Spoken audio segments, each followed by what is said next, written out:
I thank you for joining us. My wife just bought me the new Samsung Galaxy Ultra 24, and I'm going to test out some of the new features that it has. And with this, I will do a presentation on Hmong history. Here we will start from the turn of the 18th to 19th century. And it is well known that the Hmong had their origins in China, a history that goes as far back as the ancient time of China's Yellow Emperor. And we reach upon the expansion of Chinese civilization, and in the 18th and 19th century, where the Qing dynasty was in control of China at that time. And as the ethnic Han population was expanding and encroaching upon the traditional Hmong homeland territories inside of China, this causes political, social, and economic issues for the Hmong, leading to waves of migrations of the Hmong south into the Indochina Peninsula. And so this is where we will start our series. Unfortunately for Hmong history, there are no preserved written Hmong language that exists for us to peruse through. The narrative of the Hmong has always been written by neighbors of the Hmong or the overlords of the Hmong. The Hmong does not have a written script that has been preserved through their long history. The Hmong scripts that exist today are modern iterations, or they have been created within a little over the past half century. Therefore, whatever stories that we have, the history that we can compile about the Hmong comes from other cultures, other nations that the Hmong had come into contact with, such as the Chinese, Vietnamese, Lao, and Thai. Henceforth, we come to the 19th century, where the Hmong were beginning to migrate into the current modern-day nations of Vietnam, Laos, Thailand, and Myanmar. Like we said earlier, we have to rebuild our history based on what other cultures have said about the Hmong and whatever oral stories the elders had passed on to us.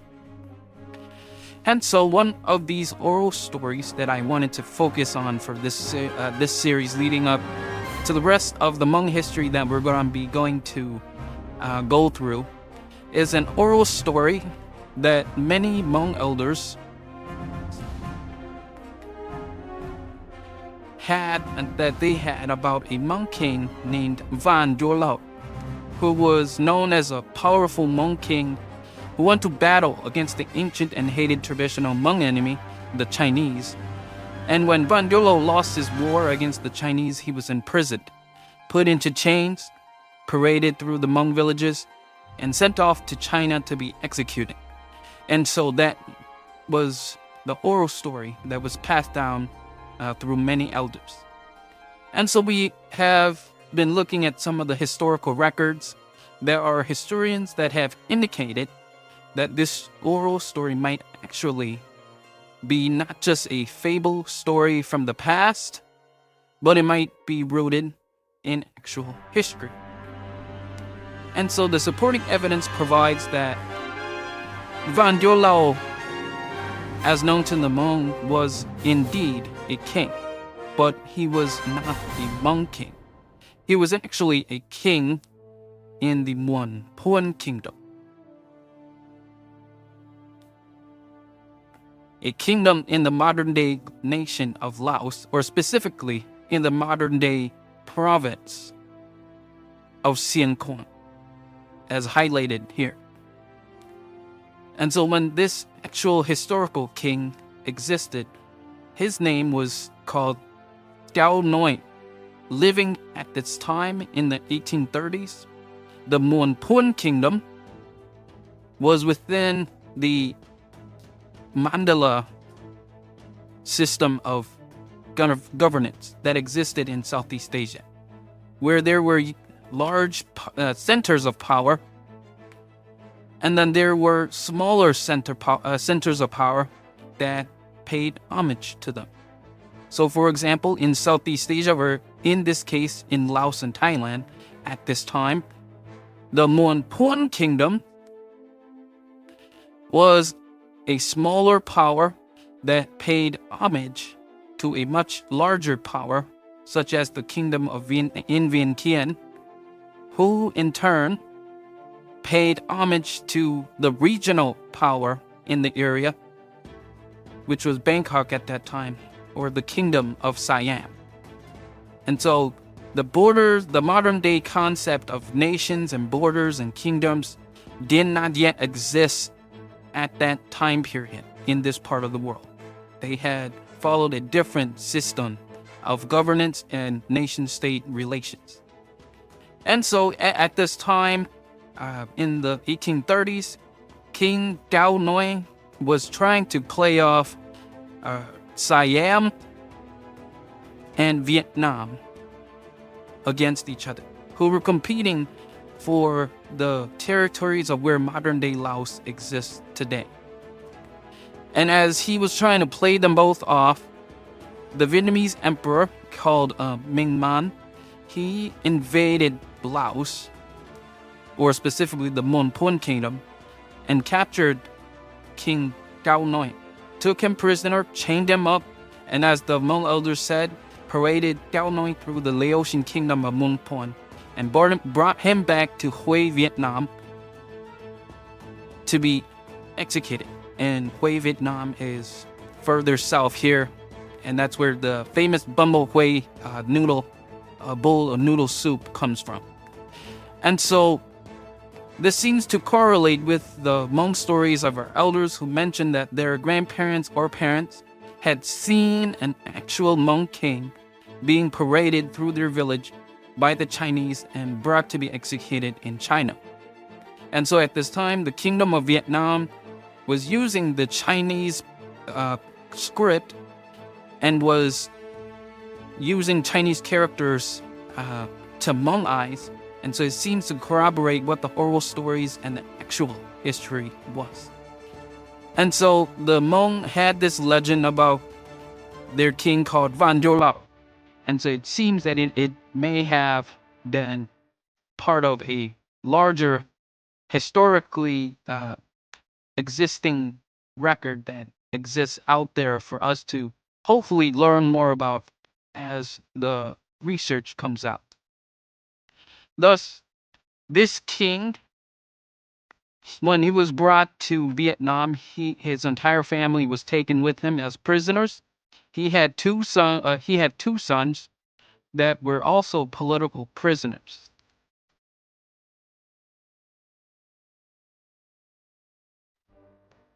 And so they were raised in Hue, Vietnam as future vassal kings that when they became of age, they would be sent back to rule the Muong Phuan Kingdom and pay homage to Hue, Vietnam.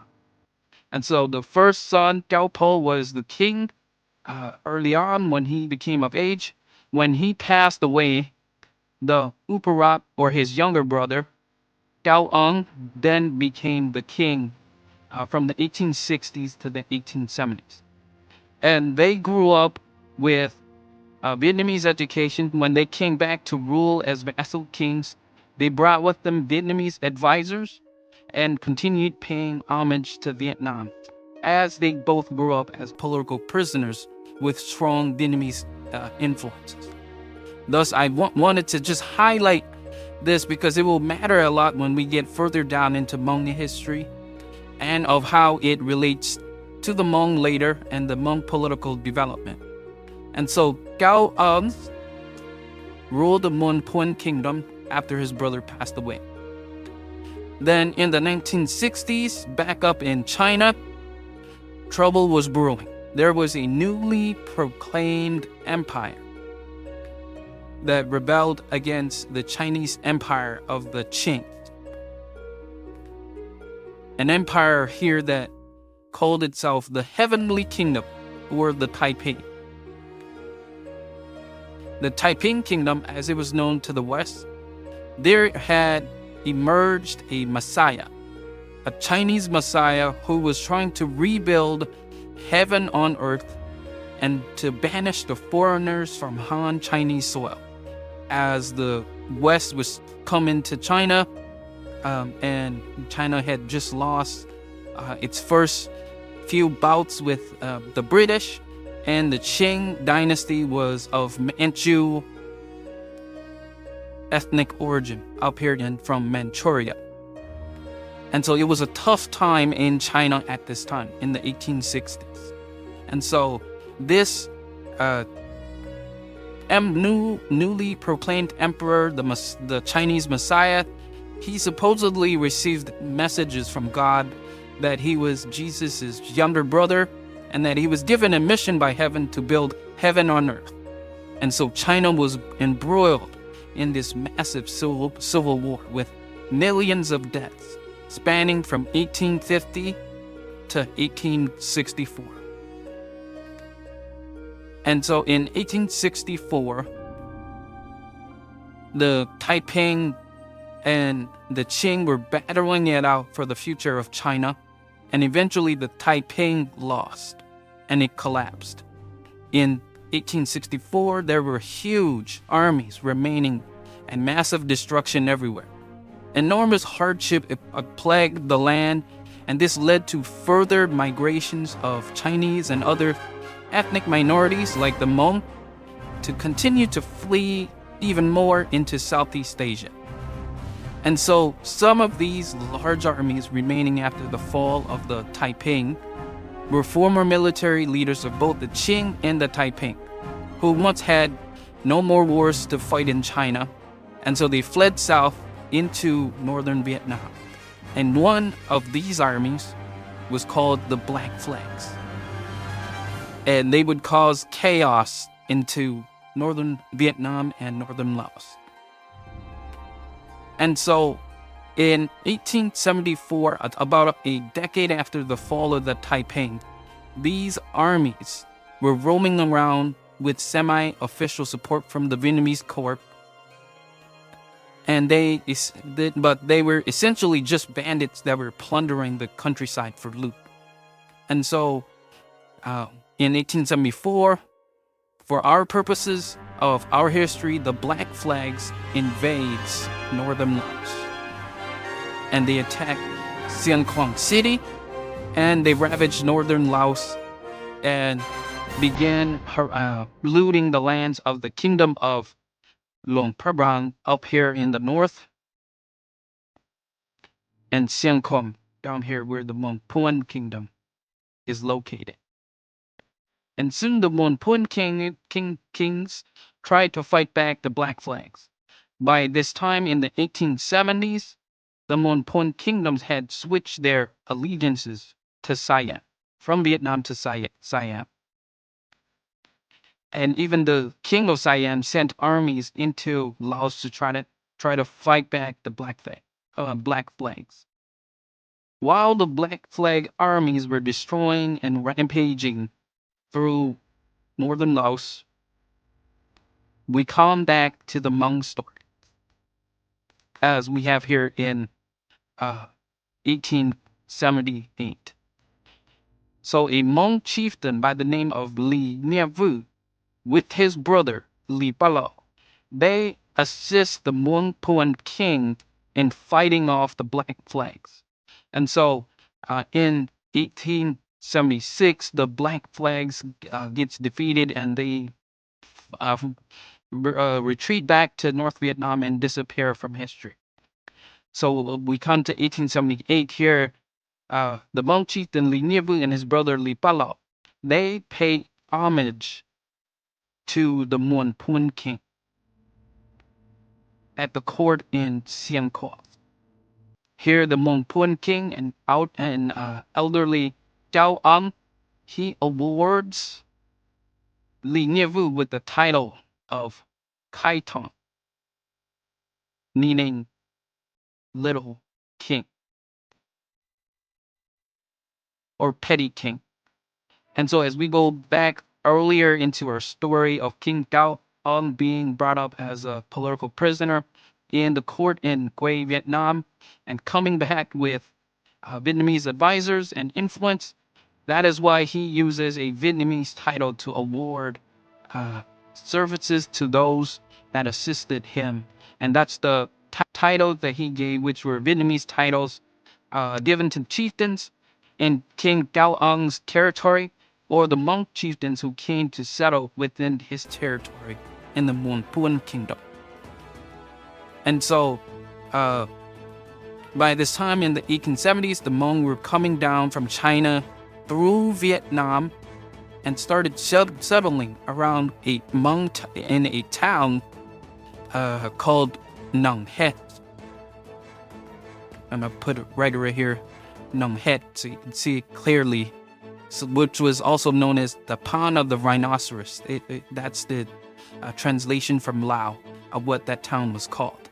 And so the Hmong start settling in the region around Nong, and that would become a stronghold for the Hmong, the area that the Hmong were known to have gathered around as they were migrating from China through Vietnam into Laos. And here, at this audience between King and Liege, Nhiavue and his brother Jalao paid homage to the Muong Phuan king by approaching his court.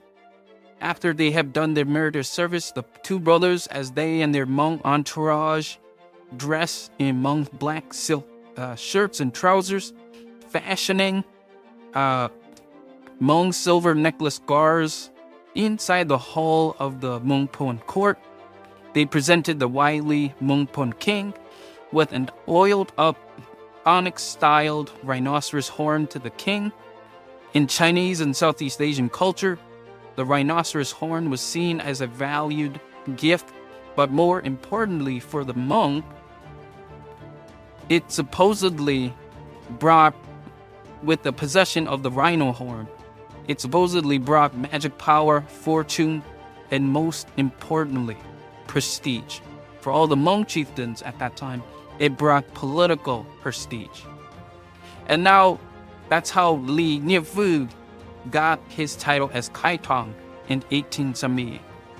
However, I wanted to plug in a note here that we do not know who was the first Hmong to receive the title of Kaitong, because we know from historical sources, from the descendants of the Muong Phuan king himself, many different Hmong chiefs inside of his kingdom in the Muong Phuan Kingdom were granted the title of Kaitong.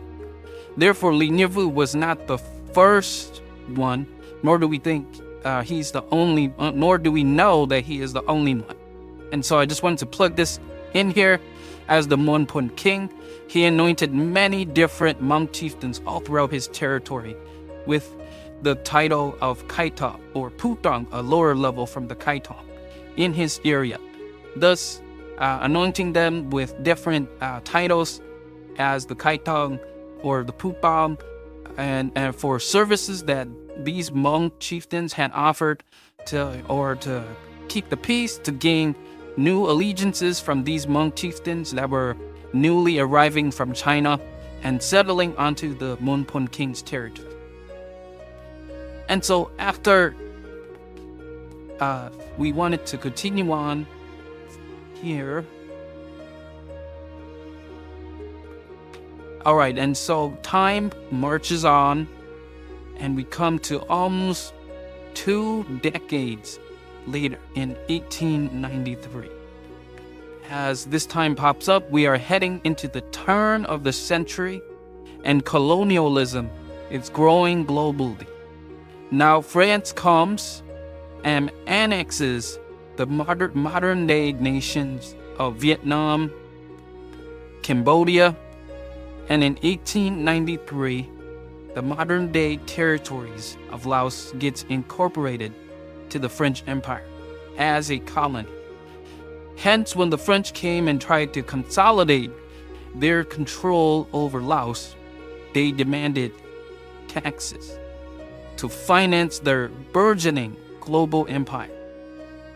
Soon, they instituted a system of taxation upon the people within Laos. And so, to make this work, they instituted a system where the Hmong, as the newly arrivals, would have to pay taxes to the lowland Lao, and the lowland Lao would in turn forward and pay those taxes to the French. And as the Hmong were isolated in their mountain homes inside of Laos, the Lao tax collectors would come and institute whatever level of taxation that they wanted. And so the Hmong would, in many situations, pay 2 to 3 times the taxes required by the French. And so the Hmong were heavily burdened by this new French tax system. Then it leads up to 1896, where the Hmong no longer is able to sustain this high level of taxation and abuse by lowland Lao tax collectors. One of the Hmong Kaitongs, Pa Chay Rebellion, approaches the Muong Phuan court to address the abuses. The Muong Phuan official sends this Kaitong Pa Chay Rebellion to the French, and the French simply just dismisses him as a lowly aboriginal that was going beyond his station. Pa Chay Rebellion, who was a former Chinese military officer of Hmong descent, who had fled China after a rebellion against the Chinese, was not a man of low repute. And so the French, fearing trouble, sent in their Lao and Vietnamese auxiliaries to intimidate the Hmong in the mountains. So the Hmong tribesmen were soon led by 3 Hmong Kaitongs, Lo Pa Chay among them, where they rise up in a rebellion known as the Muong Kaitong Rebellion. These 3 Kaitongs band their clans together to rebel against the French. And so the Li Kaitong, the Lo Kaitong, and the Muong Kaitong leads their clansmen and other Hmong to rise up to fight the French to try to deal with this extreme abusive tax situation that the Hmong were being faced with. Hence, we come to a place called Chapak Noi, where the Hmong Kaitongs were fighting against the French. There was a stalemate at Chapak Noi, and so the Hmong were holed up on top of a mountain overlooking the French stockade. The French and their Lao and Vietnamese auxiliaries scale up the mountain and gets ambushed by the Hmong and their flintlock rifles, both sides taking heavy casualties. And so the Hmong chieftains, they gather their clansmen and are around, and they start to discuss about how to break this deadlock. After a long discussion, they come to the conclusion that they should send someone down the mountain to be the representative for the Hmong and try to come up with a deal to break the stalemate that they are in and let the Hmong clansmen go back home. And so the older Li Kaitong and Lo Kaitong, Ro Pa Chay, they are now much older men, and they left it to the Muong Kaitong, who was the most suitable representative, to scale down the mountain to meet the French for a parley and try to come to terms. And so the Muong Kaitong was stronger, younger, and a charismatic leader that was up and coming. All the Hmong clansmen gathered and swore upon a water oath ceremony to pledge their loyalty and support the Muong Kaitong to be their paramount leader if he should be successful in helping the Hmong get out of their predicament. And so the Muong Kaitong treks down the mountain and meets the French at their stockades at Chapak Noi, where a deal is reached where the French came to an agreement that the Hmong would no longer have to pay taxes through Lao tax collectors. They would essentially bypass the Lao tax collectors and pay taxes directly to the French, removing the middleman. And that was the terms that were being discussed. And the French also offered to make the Muong Kaitong an official within the colonial administration, where he would be the voice and the representative for all of the Hmong that were in the Nong region of Laos, where these Kaitongs were based out of. And furthermore, the Muong Kaitong, with his new position, they would be able to come to an agreement. And so the Hmong accepts the deal. They return home. The French institute their new tax relationship with the Hmong, allowing the Hmong to pay taxes to the Muong Kaitong, who would then go directly to the French and clear up the tax rules. And so peace resumes, time continues to march on, and we come to the 1900s. By 1911, the French, in their attempt to consolidate their colonial territories together through road construction, new infrastructure, they come up with an idea to build a colonial road that would go from Dien, Vietnam on the coast, through Hmong territory in Nong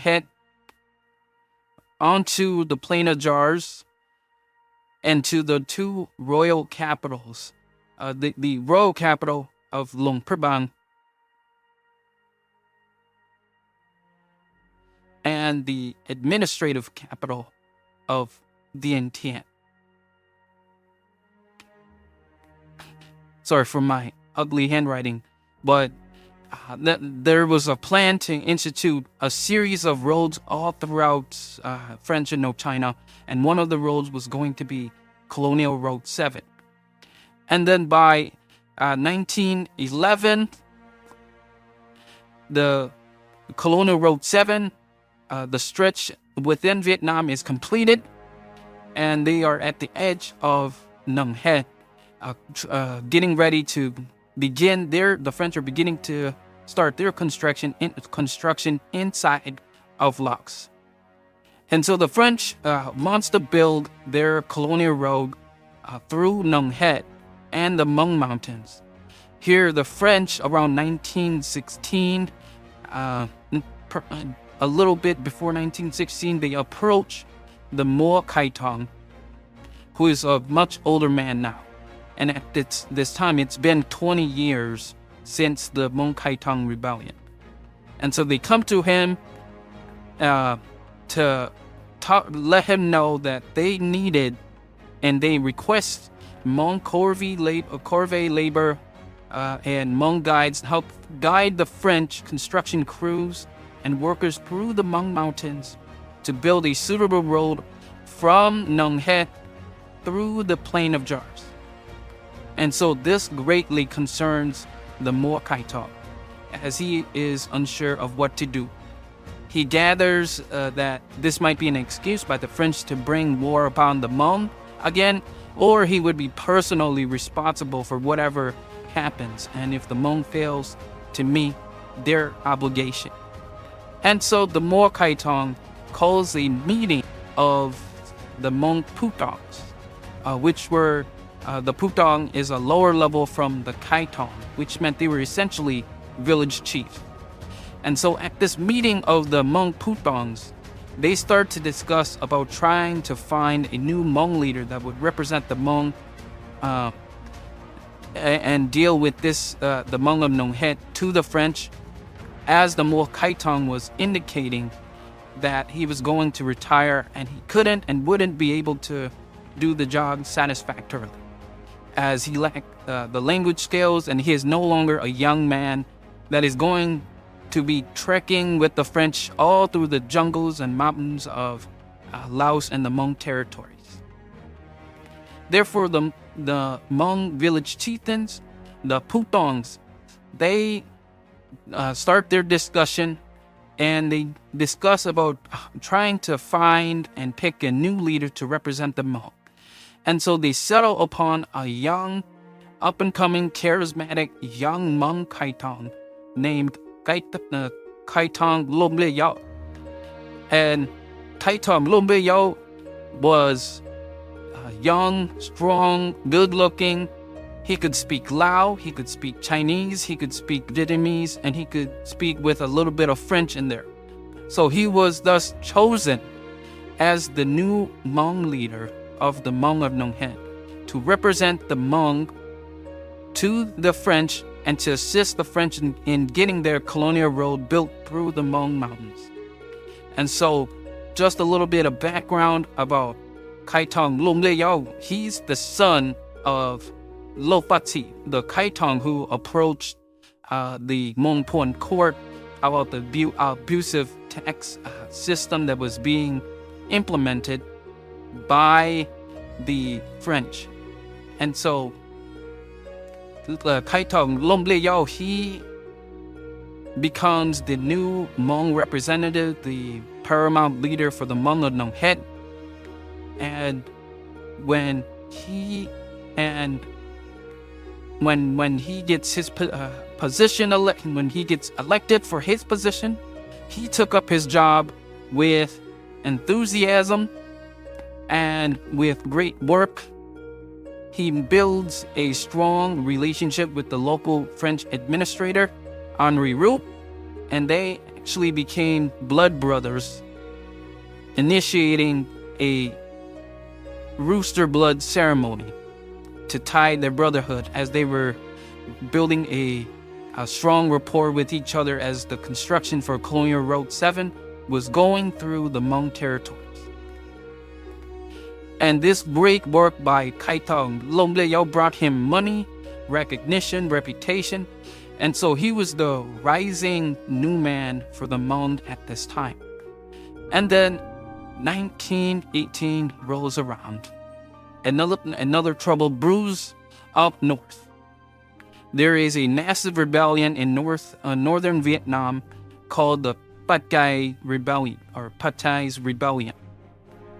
So Pa Chay, the leader of this rebellion, was a Hmong Messiah, very similar, with a story very similar to the, let me get it here, to the Taiping Rebellion. And so, Pa Chay was a Hmong Messiah who is a self-proclaimed Hmong Messiah. He rose up in the remote parts of northern Vietnam near Dien Bien Phu, which would become very important much later on in the history of French Indochina. And from here, his rebellion erupts. He promises a Hmong kingdom,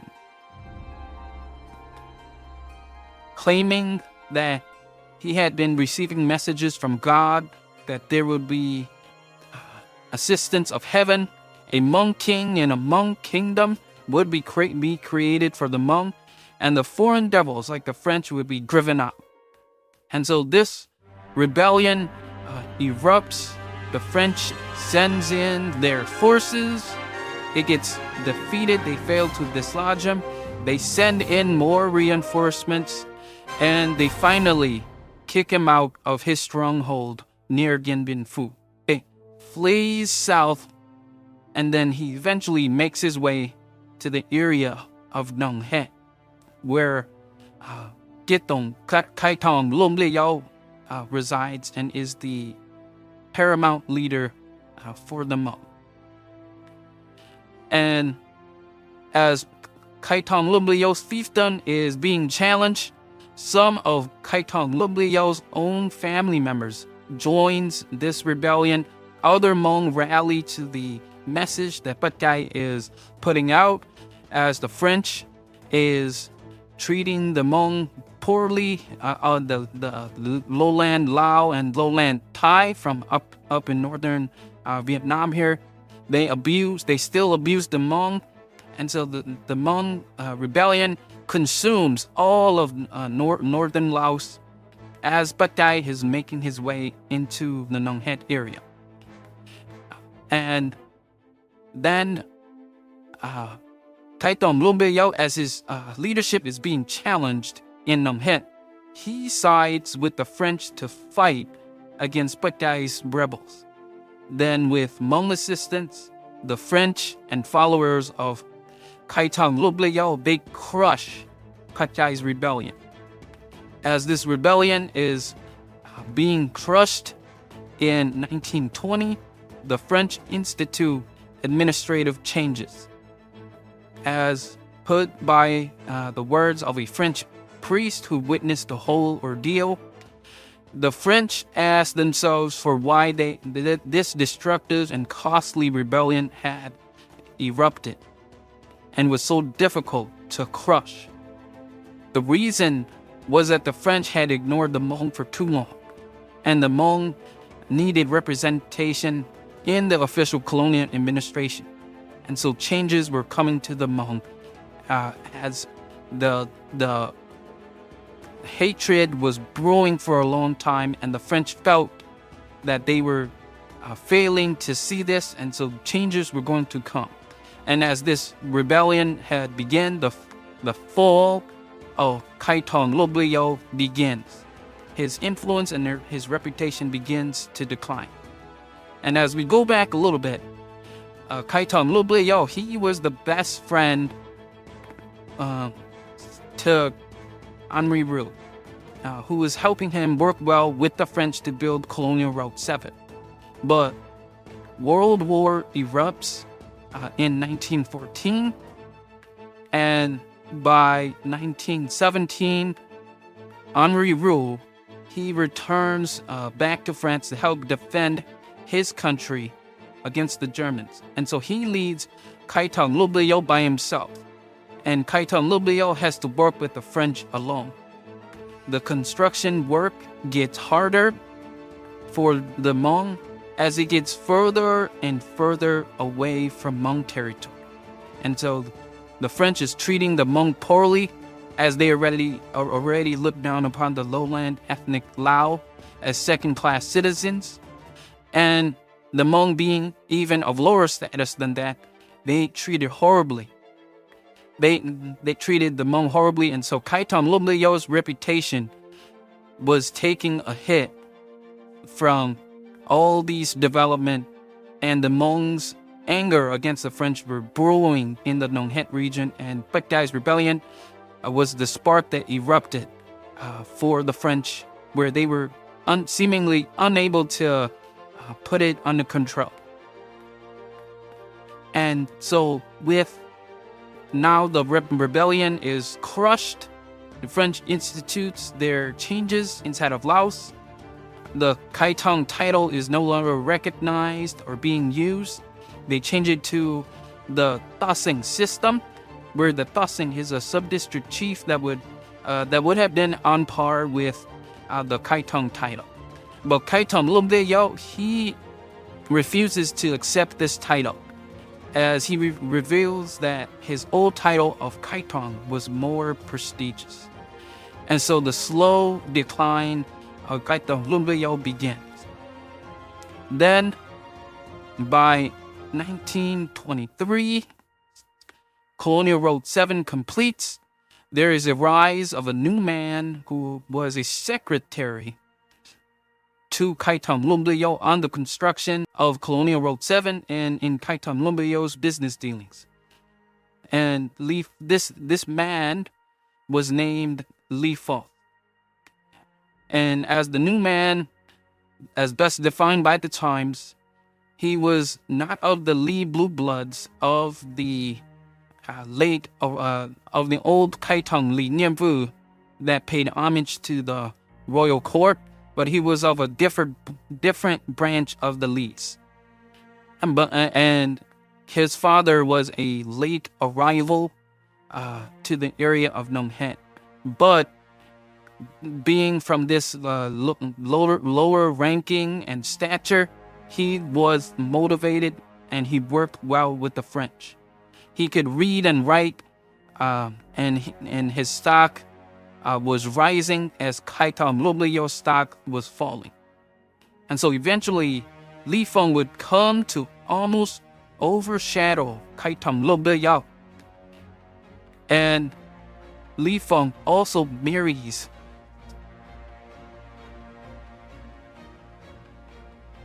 Mai, who was the daughter of Kaitong, Bliayao. And this marriage was not a love match marriage. It was a political marriage. There was no love between the two. And due to a broken heart, Mai, she commits suicide by swallowing opium. And so this rift begins between Lyfoung's family and Bliayao's family, and would be so destructive for the Hmong people of Laos in the future. And so the rivalry between the Ly and Lo clan begins. And so 1935 comes along. Kaitong Bliayao passes away in 1935. Lyfoung rises even further. And he starts gaining accolades from the French for good work. And so he effectively, but not in name, but in effective terms, is the reliable man to the French. He racks up control over other administrative regions and territories, such as the Tasseng of Pak Bun and the Tasseng of Khoai. And so Khoai, we will go a little bit further in detail on the Tasseng of Khoai here. It's a town near Nong. And following the administrative changes after Pa Chay's rebellion, the Tasseng district of Khoai is one of the most important Tasseng districts of all of the Nong region. And so Lyfoung, as he is rising, gaining merit with the French, he is approaching things a little bit different from Kaitong Bliayao. He greatly values education, and so he sends his sons to receive a formal Western education, and they become very educated young men, and one of the first wave of educated Hmong inside of Southeast Asia. Men who received a formal Western education in the colonial system and opened their eyes to the whole wider world. Thus, once Kaitong Bliayao passes away in 1935, his sons are sort of passed over. Briefly, Kaitong Bliayao's oldest son, Touby Lyfoung, assumes the reins as Tasseng of Khoai, but being uneducated and not being able to really do the work for the French, he is pushed aside as the Tasseng of Khoai, and the duties is essentially handed over to Lyfoung to run and to handle the work and to assume basically in that position as the leader of Khoai. And so another son of Kaitong Bliayao is pissed off, as you can understand. His name is Lo Phanh Da. And so he is a younger son of Kaitong Bliayao. And so he is upset with how the French is treating his family. And so he steps around the French, who were effectively controlling the administrative system of Nong. And he treks all the way to Luang Prabang to meet with the Uparaja or the Uparat of Laos, at that time Prince Petsaret, who now rules over the reconstituted Kingdom of Laos. Muong Phuan at this time is effectively eliminated by the French and is now just a colonial province. So Lo Phanh Da made a long journey to the court at Luang Prabang, the royal capital of the new kingdom of Laos within the French Indochina colony. Humbly, Lo Phanh Da presents an oiled-up onyx-style rhinoceros horn, just like the one presented by the old kings of old as a gift to the royal court at Luang Prabang, to Prince Petsaret, who was sort of the interior minister for the Kingdom of Laos. Then Lo Phanh Da pleads his case to Prince Petsaret that he was mistreated by the French and by Lyfoung, And so he wanted to regain the title of Tasseng of Khoai back to his Lo clan. Hence, Prince Petsereth, he issues a decree proclaiming that upon the death of Lyfoung, Lo Phan Da would succeed him to the position of Tasseng over Khoai. And so this decree is given to Lo Phan Da, who then is satisfied and he returns back home. And so this, a little bit of time passes, and so 1939 comes. Lyfoung passes away, or Phung Ly. He passes away, and then Lo Phan Da is expecting that he would assume the title of Tasseng of Khoai once Phung Ly passes away. But unfortunately for Lo Phan Da, under the auspices of the French, a gathering of Hmong chieftains comes together to elect a new leader of Khoai, the Tasseng of Khoai. And they select somebody else that is not Lo Phan Da. And they select Touby Lyfoung, the son of Lyfoung. And with French backing, as Touby was their chosen man, the Hmong chieftains gathered and formally elects Touby as the new Tasseng of Khoai. As a very, very young man, just fresh out of school that year in 1939, he returned home to do a little bit of work for his father for a few months. And then unfortunately, Lyfoung passes away. So these Hmong chieftains, they elect Lyfoung's son, Touby, and he becomes the new paramount chief for the Hmong effectively. Hence, many people gives the reasons to why Touby was chosen over Lo Phan Da, which was the greater rift between the Ly and the Lo clan in Nong. And so one of the reasons that that Touby was chosen over Lo Phan Da was that Touby was of one half Ly blood and one half Lo blood. Touby's mother was Lo Mai, who was married to Lyfoung, and Touby's maternal grandfather was Lo Phan Da, and Touby was made out of both of the Ly and the Lo families. And so the Hmong chieftains felt that this would help sort of roll things over and calm things between the Ly and the Lo clans. And so another reason was that Touby was French and educated. He understood the French administrative system. He could work well with the French, and so the French wanted Touby as their man. And for the third reason was that Lo Phan Da was simply insubordinate.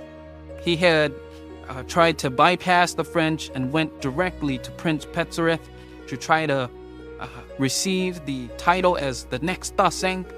And so the French did not want a troublemaker like Lo Phan Da to serve with them. And so for all those reasons here, Touby Lyfoung was chosen as the Tasseng for the very important district of Khoai. And he would become the new top man for the Hmong of Laos. And I think with that, we will end this first section for this first part of the Hmong History series.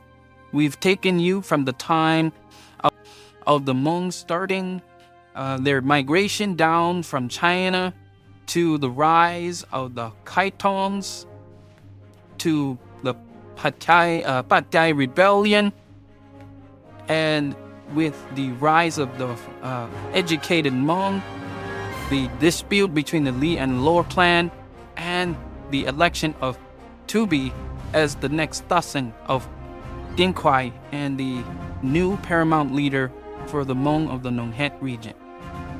And so onward with that, we chart a new course for the Hmong, onward to a new chapter of Hmong history next time. So thank you and goodbye.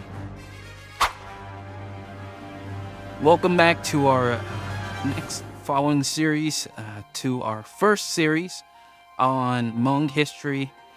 And we left off last time with the election of Touby Lyfoung as the leader, the new Hmong leader, the Tasseng of the town of Khoai. and the year is 1939. So Touby gets elected. He serves as the Tasseng of Khoai. The life returns. Touby continues to administer Khoai. The Hmong continue to live under French colonial rule. And time moves on to 1940, which rolls around. There is the fall of France. World War II is raging on in Europe and elsewhere. As France falls, there is a Vichy government that is instituted under the Marshal Pétain. There's a Vichy France that is under a sort of German suzerainty, and so Germany is allied to Japan, and so Vichy France is sort of being used by Japan as sort of a stop-away point in their invasion of the rest of Southeast Asia. The World War II rages on. The Hmong is relatively isolated in their Hmong mountains in Laos, not really involved until 1945. Vichy France falls in 1944 after the invasion in Normandy and the battle for the return of France and the Allied invasion. And so the Free France government is instituted inside of France again. And so Japan decides that they can no longer trust the administrators in French Indochina. And so Japan invades French Indochina in 1945. And as they launch their invasion into Laos, the Ly and Law clan rivalry is still going strong, unfortunately for the Hmong. So Lo Phain Da, the loser in the election for the Tasseng of Khoai, he sides with the Japanese against Touby and the French. And so Touby is administrating Khoai. At this time, he gets imprisoned by the Japanese. 300 Japanese soldiers enter into Nong, and Touby's put in jail. He gets interrogated to see if and how he's collaborating with the French against the Japanese. Touby is imprisoned there, and he's being tortured and interrogated. And then there is a French priest who approaches the Japanese officer in Nong and has a discussion with the Japanese officer, telling the Japanese officer that Touby is the Hmong leader. And so if Touby were to die under Japanese imprisonment, the Hmong in the surrounding area would rise up to fight against the Japanese. And so the Japanese release Touby, and Touby immediately hides in the jungle. He takes his family and he runs to hide in the jungle, where unfortunately Touby's first wife, she passes away. And so the rivalry intensifies, as Lo Phain Da was the one who sort of guided these Japanese soldiers in taking over Nong. And so as Touby is hiding in the jungle, Lo Phain Da and his clansmen, they attack a group of Lys, the Lys of the old Kaitong, Nhiavue from our earlier series. The Ly, they're known as the Ly of the town of Ncuab, the Lys of the Green Pond. That is what Ncuab translates to. They get attacked, and they hold a grudge against Lo Phain Da and his clansmen, and so they immediately, the Lys, these other Lys from a different branch of the Ly clan, they go and find Touby in the jungle. And I just want to plug in a note here, as this individual will be very important for Hmong history going forward, as Touby is in hiding against the Japanese. It was said that all of the Hmong villagers were very afraid of trying to visit Touby, but they except this young boy, age 14, who has the name of Vang Pao, who comes and relays intelligence to Touby as Touby is in hiding. And so Touby is in hiding against the Japanese, and Lo Phan Da and his clansmen. Touby is gathering and receiving support from the Lys and other Hmong villagers that are seeing the atrocities being committed by the Japanese. There are stories of Hmong elders who shared stories of seeing Japanese soldiers hauling French prisoners and by hooking them through the nose and tying a string around a hook around their nose to drag them through town as cattle to parade in front of Hmong villagers, telling them that now Japan is liberating their fellow Asians from the demonic French, who are no better than cattle. And so this greatly shocks the Hmong population around Nong Head. And so many Hmong start to help hide French soldiers, French administrators, French women and children that are being chased by the Japanese. And so this development is happening all within 1 year since the Japanese invasion. And then in the same year, 1945, there are finally free French paratroopers that are coming into Laos, the land on the Plain of Jars. And there is specifically a French lieutenant by the name of Maurice Gaultier. He hooks up with a Frenchman called Mr. Haze, who was a former legionnaire. And so in Haze's employ is a Hmong man by the name of Mua Tsongpo, who is an adopted son of a Hmong chieftain of the Mua clan called Mua. We think it was Mua Nathua that he was adopted from. And so Gautier somehow gets hooked up with Mr. Haze. He meets Mua Tsongpo. And so Mua Tsongpo approaches, Maurice Gaultier approaches Mua Tsongpo to seek help in trying to gather intelligence about Japanese movements on the Plain of Jars, to see what their plans are to conduct hit and run attacks on Japanese convoys.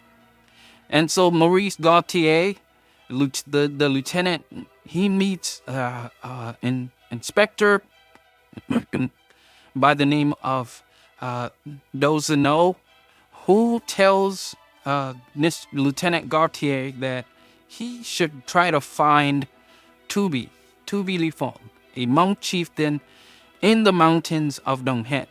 Because we have to remember, Lieutenant Gaultier is on the Plain of Jars conducting these operations against the Japanese. And so the inspector tells Lieutenant Gaultier and the other free French soldiers on the Plain of Jars that they would have better luck if they were to talk with the Hmong chieftain who could provide assistance to them. And so Maurice Gaultier, he and Mua Tsongpo leaves the Plain of Jars and heads out to the Nong Head to try to find Touby, who is hiding in the jungle at this time. And so in the spring of 1945, as Lieutenant Gautier and Ma Zongpo leave the Mua stronghold village of Pudu on the mountain of Pusan. They head to reach Touby in Nong Het, and they find Touby. The French and Touby, they have a discussion. They come to an agreement. They're gonna band together to fight against the French. And so Touby leaves the jungles with his Ly clansmen and other Hmong clansmen who are against the Japanese, and the Lo clansmen following Lo Phai Da. And so they head to the Mua stronghold at Mount Pusan to sort of find a headquarters to launch their attacks on Japanese convoys. And so they conduct guerrilla warfare against the Japanese. And so all throughout the summer of 1945, the Ly and Lo clans fight it out. A younger brother of Lo Phai Da here, he goes by the name of Lo Nhiavue. He gets captured by Touby and his forces. They badly beat him up, but he escapes back to the lower clan. And so there's just a back and forth between the Ly and lower clansmen. Lower soldiers bring Japanese soldiers to attack other Ly allied villages. And so just a back and forth, the rivalry gets deadly. Both sides lose men, both sides commit offenses against the other. And so the Hmong is fighting amongst themselves, the French is fighting the Japanese, and it is just World War II has come to the Hmong of Laos. August 1945 comes. There's the bombing of Hiroshima and Nagasaki. That fall, the Viet Minh or Vietnamese independence movement rises in Vietnam. Hmong's Lo Phai Da, once the Japanese are going to lose, Lo Phai Da teams up with the Viet Minh, and other Hmong teams up with the Viet Minh. There is the formation of a Pa Chay company named after the Hmong Messiah that fought against the French. And so one of the commanders of the Pa Chay company is a Hmong military leader named Toulia, who is charismatic, a great warrior, a champion among the Hmong communists. And so he leads a Pa Chay company to fight against the French and to team up with Lo Phai Da. And so they are, once the Japanese are going to surrender, the French and the Viet Minh start to fight as both of these groups are trying to retake back Vietnam, Laos, and Cambodia. So on September 2nd, Japan formally surrenders. And here is a photo of the Japanese surrendering to General Douglas MacArthur. In the Pacific, in Hanoi on that same day, Ho Chi Minh declares independence for Vietnam. In Laos, or coming into Laos from Vietnam, is the Red Prince of Laos, Prince Sisavangvong, who is from the royal Lao bloodline, and he is a committed communist. And so he enters the communist movement against the French inside of Laos, and he becomes the commander-in-chief of the Lao communist forces inside of Laos. And so the Japanese retreat and leave Laos, and so the Viet Minh moves in to take control of French Indochina to fight against the French. The Free French forces are also beginning to enter into Laos and Vietnam and Cambodia. On September 3rd, Touby and the French forces, they move out of Busan to try to retake Nong from the Viet Minh forces that have taken control of the town. And Lo Phan Da has been installed as the Tasseng of King Khoai while Touby is away from Nong Het. Touby's younger brother, Tujer, he leads an attack once they recaptured Nong Het from Lo Phan Da. He leads an attack into Vietnamese territory in the town of Muong Phuan to fight against Viet Minh forces that are gathering there and using that town as a staging point to enter into Laos and to attack the Hmong inside of the Nong Het area. Tujer fights in Muong Phuan.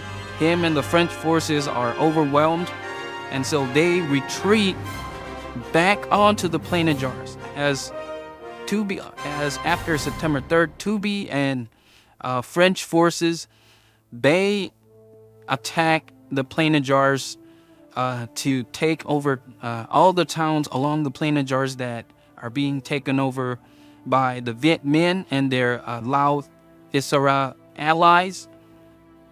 And so Touby and the French officers, they move all the way to retake the town, the provincial capital of Sien Quang, from the Viet Minh and their allies.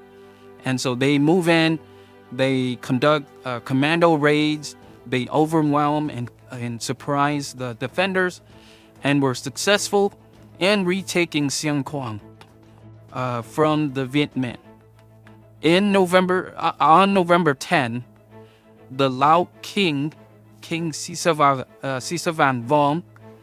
he is placed under house arrest by the Lao Isara, who proclaims independence for Laos as a independent state from France. And so the king is put under house arrest. Touby and his fellow Hmong soldiers have just retaken Sien Quang from Lao Isara backers.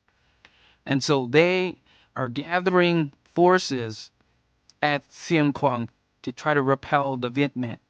And so it was said by the French Lieutenant Maurice Gautier that overnight, within 24 hours, Touby was able to call upon 3,000 Hmong to gather on the Plain of Jars to fight back the Viet Minh invasion.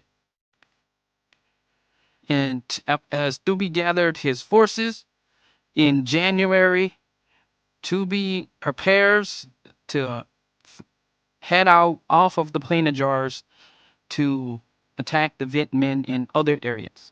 And so Touby stays in Sien Quang to provide a base for the Hmong and to gather more forces.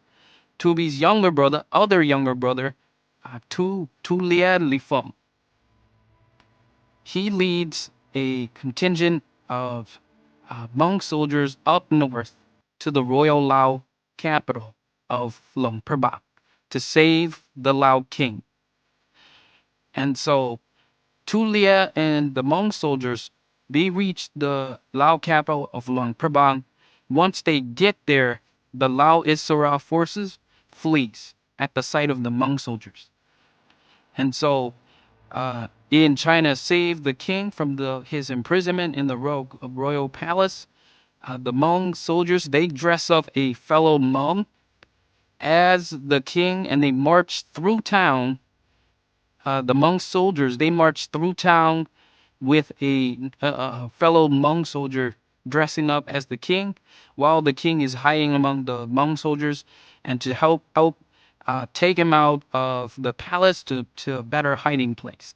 And in this, Hmong soldiers, young Hmong warriors, they save the king of Laos in 1946.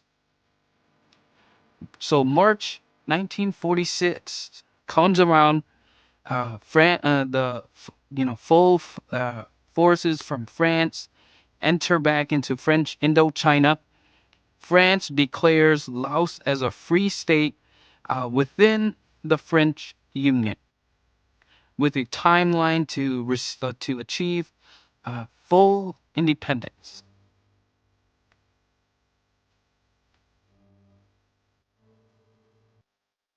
And so they are now trying to set a timeline to give Laos freedom, but at this time, as France returns, they are fighting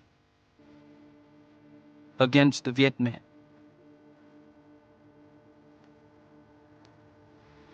who later becomes, under Ho Chi Minh, they are the Vietnamese independence movement, and that is their goal for Vietnam as France is returning into French Indochina, try to reassert their control.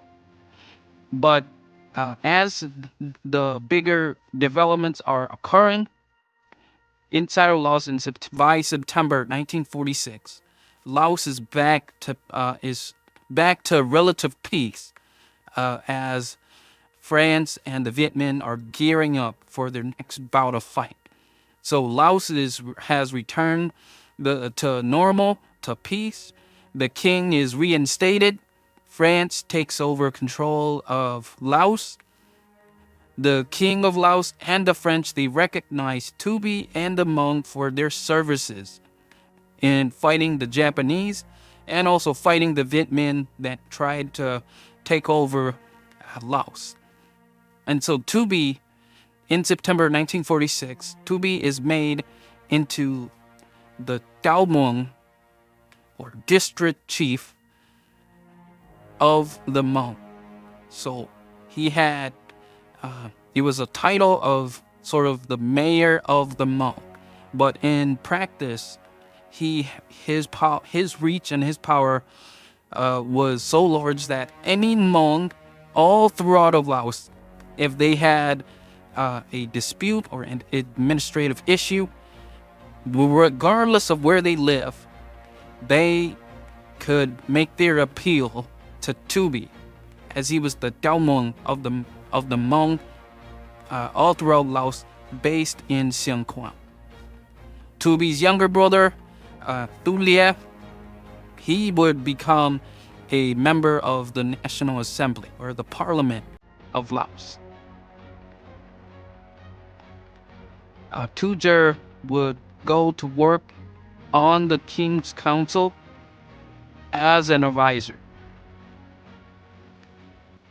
The first Hmong, the first minority inside of Laos to be able to do that. And so the French and the King of Laos are recognizing the value and assistance of the Hmong. And the assistance, the recognition goes further, as before World War II, there was only 17 Hmong Tasseng inside of Laos. After World War II, this number jumps to 24. And this is a photo of Touby with a gathering of all the newly appointed Hmong chieftains and Hmong Tasseng with official recognition inside of Laos after World War II.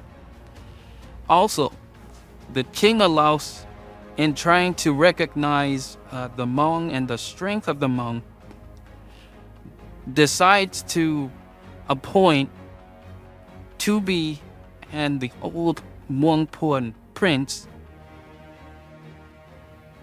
Prince Saikam, who is a scion of the Muong Phuan Kingdom's dynasty, and so he gets appointed as the Cao Quang, or governor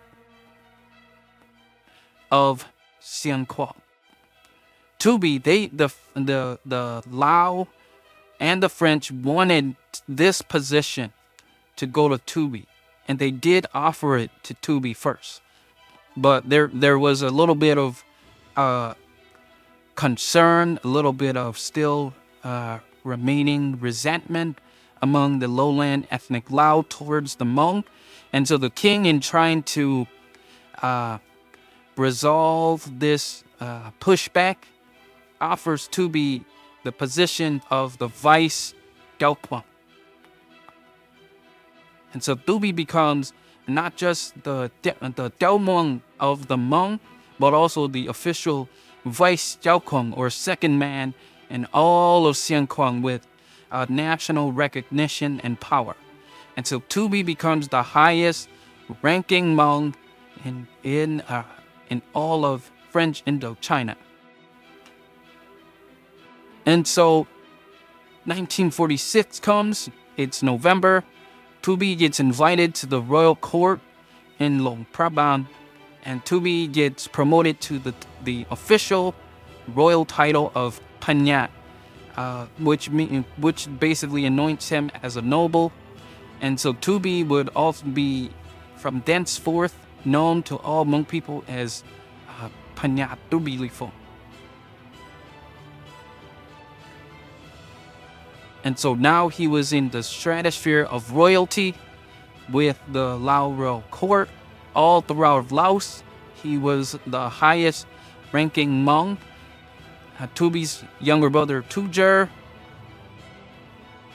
gets a place on the king's council as an advisor. So he is the first Hmong to be put in this position, the first minority in Laos to achieve this position. As mentioned earlier, Touby's younger brother, Toulia, he gets elected as a delegate to the National Assembly. He writes Article 4 of the new Lao Constitution, giving minorities inside of Laos official rights, civil rights inside of Laos. And so this is unprecedented achievements by the Hmong and by Touby Lyfoung and his brothers.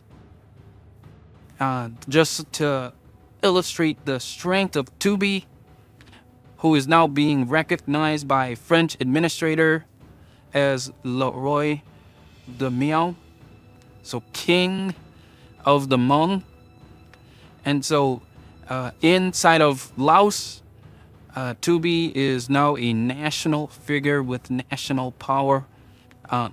There was an incident in 1948 where there were Khmer minorities in the province of Luang Prabang up north who actually trekked all the way to Xian Kuang to meet with Touby to seek his help in trying to redress a corrupt official in their area.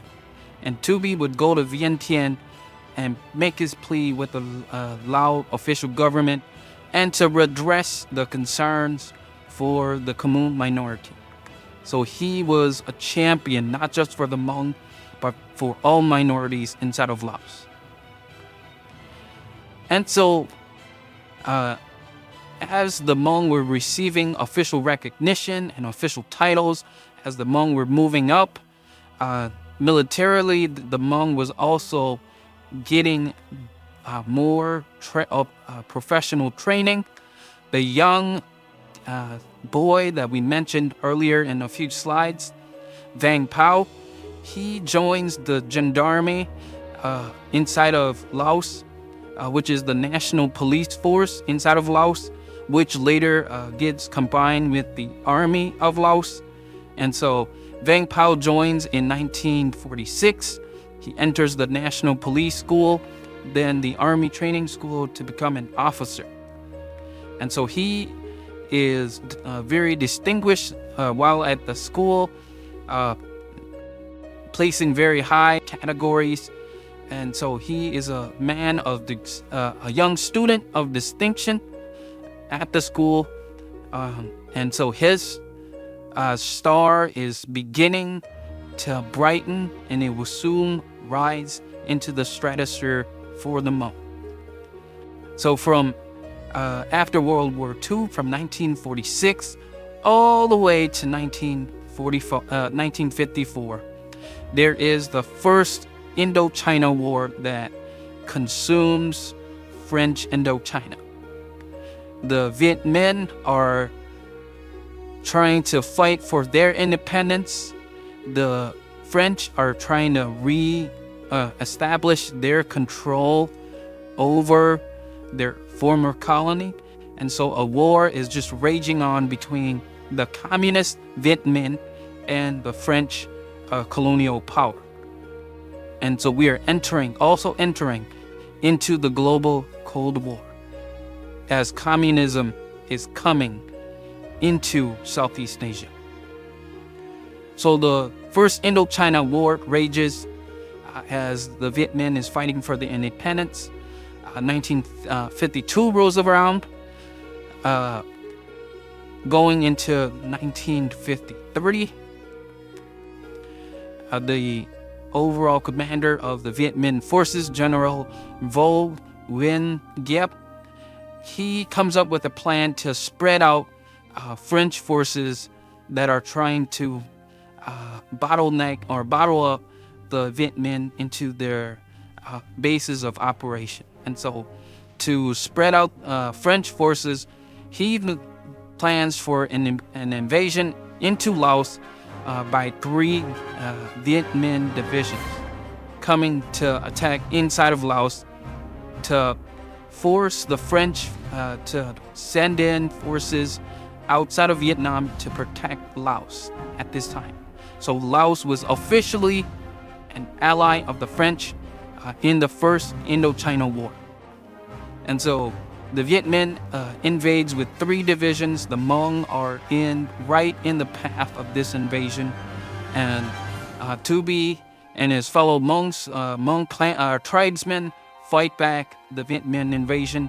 And so the invasion fails, but it achieved the goal that General Giap wanted, which was to force the French forces to spread out to different areas all throughout the colony. And so in leading that Viet Minh invasion into Laos, we come to the 2 provinces that had large populations of Hmong tribesmen living in them. And so the French forms 2 army irregular forces called Melo, which was based in Siem Quan, and Servan, which was based in Sam Nuot, recruiting Hmong forces to get commando training to fight back the Viet Minh and communist Lao attackers and infiltration into Laos. And so Touby is sort of the unofficial leader of the Melo and Servan forces under the French. And under this French reorganization of Hmong forces and recruitment and training, we get a new crop of young Hmong leaders that emerges and would later play a large role in General Vang Pao's army during the American CIA secret war inside of Laos. And many of these young men would start off under the French as young soldiers, and these young men would all turn out to become colonels under General Vang Pao's secret army during the 60s and 70s. And then 1954 rolls around. In March, the French, in trying to get a decisive battle against the Viet Minh, decides to build a base at Dien Bien Phu to draw in the Viet Minh for one decisive battle that would determine the future of French Indochina. Because the French had superior firepower as compared to the Viet Minh. Or do they? As we will find out. So 1954 comes. The battle rages from March of 1954 all the way to May of 1954, where Dien Bien Phu finally falls and the French loses the First Indochina War to the Viet Minh. And so, in Dien Bien Phu, the Viet Minh surrounds the mountains overlooking Dien Bien Phu. They bring in Chinese and Soviet Russian artillery, and they smash the French until the French loses the bait and surrenders, and the Viet Minh takes over Dien Bien Phu. And so the French loses their base at Dien Bien Phu. Hmong soldiers are actually trekking to assist Dien Bien Phu, the defense of Dien Bien Phu, as the fighting was raging on from March to May. And so before the Hmong forces of Mê Lo and Servan reaches Dien Bien Phu falls. And so a supporting mission becomes a rescuing mission, as the Hmong soldiers now have to go and save French soldiers that are fleeing from Dien Bien Phu. And Vang Pao is actually one of the soldiers that joins this group. And so July 21st, 1954 comes. There is a Geneva conference, and the French loses. They grant independence to the three countries of French Indochina. And this brings in the US and the Soviet Union. And the Cold War comes to the Hmong. And with that, we end our second series. Thank you. Welcome back. As we left off at the end of the First Indochina War and the last series, we move on to the aftermath of the Geneva Conference in this year, part 3 of the Hmong History series. So just a refresher, the Geneva Accords were signed on July 21, 1954. It gave independence for the nations of Communist North Vietnam, non-Communist South Vietnam, Laos, and Cambodia. For Laos, according to the Geneva Accords, there were to be 2 communist provinces inside of Laos that were to be quote-unquote regrouping areas for the newly formed Pathet Lao, or more specifically, the communist movement inside of Laos. While France lost its Southeast Asian colonies at the Geneva Conference, it left all of its interests in the area. The United States stepped in to fill the void. The US was greatly fearful of the Red Peril, or the spread of communism throughout the world. Just as the US fought Red China to a standstill in Korea, the threat of further expansion of communism to the rest of Southeast Asia was unacceptable for the Americans. On April 21, 1954, US doctrine against this spread of communism in Southeast Asia was revealed at a press conference given by US President Dwight D. Eisenhower, where he uttered the words "nominal theory," which explained the fear that if one nation were to fall to communism, neighboring states would in turn, one after the other, fall to communism too. It was US policy to stop the further fall of Southeast Asian nations to the communist camp, be they friendly or neutral. So the Eisenhower administration stepped in while the French left.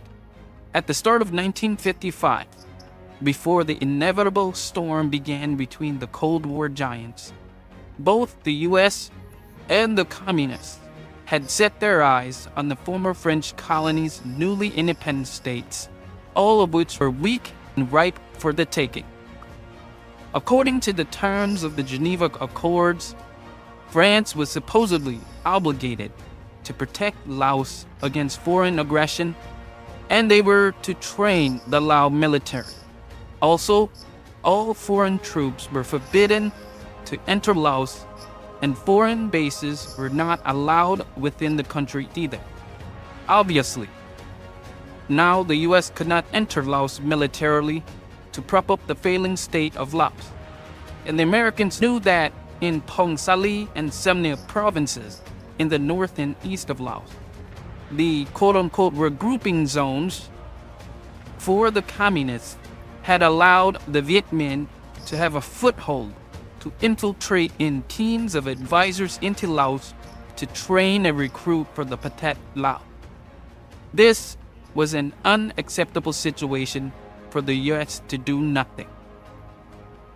Now, as the French lost in Laos, and as their global empire was seemingly crumbling, they simply washed their hands of the minor country, and the meager French resources in Laos that was dedicated to training Laos to meet this new communist onslaught was simply inadequate. Therefore, to raise a force capable of combating the communists, the US sent in military personnel covertly and enrolled them in the US diplomatic services inside of Laos illegally, as per the Geneva Accord. By 1956, the reconstituted Viet Minh, now simply known as the North Vietnamese Army, were probing into Laos and trying to assist the Pathet Lao in forming up to 9 battalions. The new recruits were sent to Vietnam for training and sent back into Laos to continue the communist struggle inside of the country. To counter the communist moves, the US stepped up its financial commitment inside of Laos, funding up to 80% of the Lao military budget. For the Hmong, since the French lost, Malo and Servan were dissolved. The Hmong were left to fight the encroaching communists alone. At this time, Vang Pao joined the 21st Volunteer Battalion as a captain, though this battalion was not a regular unit, but only an irregular unit as Vang Pao was Hmong and not an ethnic Lao. Nonetheless, once there, he took up his new role with strength and purpose, impressing the French and even Lao instructors and advisors with his tact and skill. By 1955, Prince Suvarnabhuma, a half-brother to Prince Petsaret and the Red Prince Suphanuvong, he came on to serve as the Prime Minister of Laos. Unlike his communist brother, Suvarnabhuma was a dedicated neutralist, which was a faction of those in Laos who did not want Laos to be aligned with neither the communists nor the Americans. Prince Suvarnabhuma opened up dialogue with his half-brother, the Red Prince, looking to bring in the communists and the Pathet Lao forces into the Royal Lao government and army. By summer of 1956, Prince Petsaret returned to Laos after almost 10 years in exile, ever since his association with the failed Lao Isara experiment. Upon returning to Laos, Prince Petsaret represented his half-brother, the Prime Minister, and met with his other half-brother, the Red Prince Suphanuvong, up in the northeast. Prince Petsaret negotiated and formalized the agreement for the absorption of the Pathet Lao into the Royal Lao government and military. Whilst the politicking was occurring on the official front, Vang Pao would go on to join the Chinamo base for battalion commander training, and he was even sent to the Philippines for counterinsurgency seminars, where upon his return, he went on to be a director of the non-commissioner school on the Plain of Jars. Then, by 1957, a coalition government is officially formed. An accord of the year 1957 was signed between the government and the Pathet Lao representatives to bring in Phong Sali and Semna provinces into Royal Lao government authority and control. And there was to be the incorporation of the Pathet Lao battalions into the Royal Lao Army. For the United States, this coalition government was seen as a pathway that was going against U.S. policy. The Americans distrusted the communists and believed the Pathet Lao was really just taking orders from out of the country. Now, elections are being scheduled for May 4th, 1958, and this is the start of U.S. covert operations and election campaigning inside of Laos, which was to deny the communists from winning electoral seats. Back on the Plain of Jars, Vang Pao, due to his undeniable charisma and skills in completing dangerous military missions, he gets appointed to Major and is given a command of Infantry Battalion Number 10. It was a mixed unit of Lao and Hmong soldiers. However, there were racial tensions in the unit as the Lao did not want to serve under Hmong Hill tribesmen.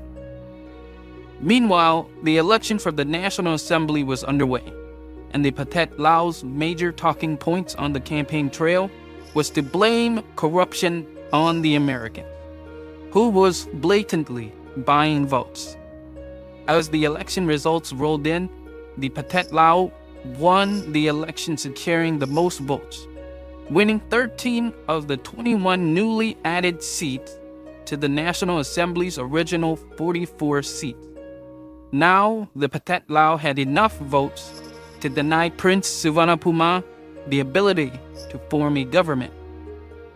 Over in Ncuab, Touby Lyfoung also competed in the 1957 elections.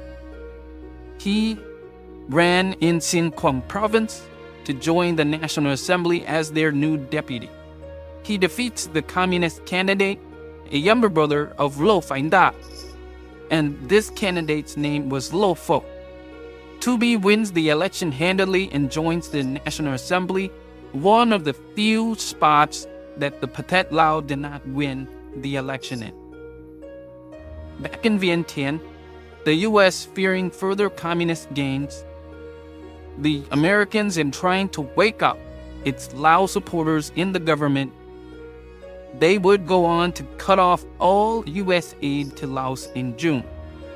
In response to this crisis, as Laos was in financial hardship, the National Assembly ousted Suvarnabhumi from his position as Prime Minister. A righteous pro-American politician was elected in his place to serve as the next Prime Minister, and his name is Phouy Sananekon. Back on the Plain of Jars, Major Vang Pao was sent to review and convince the Pathet Lao 2nd Battalion that was stationed on there. Vang Pao enters the base under the terms of the 1957 Accord, again where the government and the Pathet Lao had agreed for national reintegration of the Pathet Lao military units. Vang Pao went to meet the 2nd Battalion's Hmong commanders to convince them to join the Royal Lao government. One of these communist commanders is Colonel Nhiavue Ly, the highest-ranking Hmong communist officer in Laos. The response Vang Pao got from Colonel Nhiavue Ly indicated that the Pathet Lao had no intention of turning in their arms and integrating into the Royal Lao Army. Then, a few weeks later, the Thai Vietnamese commander of the Pathet Lao 2nd Battalion, Colonel Chan, and Nhiavue Ly flees from the Plain of Jars before the integration date of May of 1959. Now, Vang Pao and his BI-10 unit gave chase. The 2nd Pathet Lao Battalion had several well-trained and largely Hmong and Vietnamese soldiers such as Nhiavue Ly and Colonel Chan, who marched on with great haste and speed through the dense Lao jungle. Many of the lowland Lao in Vang Pao's unit could not keep up with the speed and tough mountainous terrain. So then, Vang Pao and a select unit of mostly Hmong, who were familiar with the terrain and hard trekking through the thick jungle, continued on giving chase alone. Along with Vang Pao was a young Hmong commander by the name of Ncuab Ly, and they followed the 2nd Pathet Lao Battalion to Cox Crow Mountain at the edge of the Lao-Vietnamese border. However, as the 2nd Pathet Lao Battalion made its way into Vietnam, a squad of Vietnamese Dak Kong Special Forces unit enters Laos from Vietnam and attacks Vang Pao and his men. Vang Pao and Nhiavue Ly each took turns navigating through the rock defilades and struck down the attackers, proving to Vang Pao and his fellow Hmong that they could potentially take on the best of the North Vietnamese army themselves, even though they knew that it would be a struggle.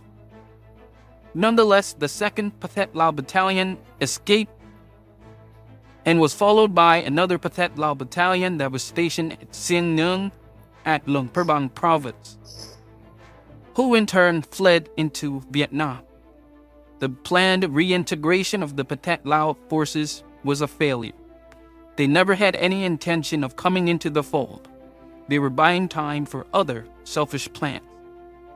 By December, the North Vietnamese and Pathet Lao moved into Lao territory. Several villages in Chek Pom district in Savannah Cat, near the demilitarized zone between the North and South Vietnam borders, were taken over by the communists, and the North Vietnamese flag was seen flying over several Lao villages. Upon hearing this, Prime Minister Pui Sananekon used this news to call for emergency powers from the National Assembly. The legislature granted emergency powers for Sananekon, along with powers to suspend civil rights and receipt of dictatorial powers for 1 whole year. Sananekon promptly placed the communist deputies in the National Assembly under house arrest. The Pathet Lao responded by attacking in Sam Nay province. In the attack, Pathet Lao's first wave of attacks failed, but a successful second attack by the Pathet Lao units aided by the Hmong Colonel Yatok Tu, the Pathet Lao took the Sam Nay towns of Sien Co and Mong Pet, which was spearheaded by Colonel Yatok Tu in the final assault that took these two bases. An angry Sananekon took the communist deputies to Pon Can police camp and put them in cramped cells. As Sananekon failed to stem the tide of communist gains and violation of Lao territorial integrity, his year of emergency powers were coming to an end on December 1959. He asked for an extension until the following elections of December 1960, and he got it. However, there was a clique of Lao politicians called the Committee for the Defense of the National Interests, or CDNI, and they weren't too thrilled with Sananekon's failed efforts to stop the Pathet Lao. The CDNI was an anti-communist rightist faction within the government. They tried to block many of Sananekon's efforts and was a terrible nuisance, with recurring rumbling. Unable to deal with their intransigence, Sananekon purged the CDNI members from his cabinet. One of these men was General Pumi, and he did not take the moves well, as he was Secretary of Defense. Then on December 25, 1959, General Pumi, as a member of the CDNI, staged a coup, which was later known in the media as the Christmas coup. General Pumi took over Vientiane with tanks and M8 armored cars. Sananekon simply went into retirement, and Pumi took over the government. An old general named Khu Abe was brought in as the puppet prime minister and was put in charge of the government, as Pumi ran the show behind the scenes with American support. Now, elections were scheduled for April 1960, and to ensure no communists were elected this time, General Pumi, with even more boldness than Sananekon, he raised the educational requirement for voters, jacked up the filing fee for candidates, and redrew district lines in the northeast, the stronghold of the Pathet Lao and communist constituency. Also, teams of army officers also went out to the countryside with CIA money, handing out bagfuls of money and rice sacks to village headmen. The rightists won a landslide victory, and General Pumi ordered a show trial of the Pathet Lao prisoners at Phon Keng. Embarrassingly, for Phu My, in the middle of the night, the Pathet Lao prisoners escaped from the garrison prison and made their way to Sam Nua province, the Red Prince being among the escapees. Just 4 months after the rightist election victory, there was another coup, a neutralist coup against Phu My and the CDNI rightists. It was led by a Lao paratrooper captain by the name of Kong Le.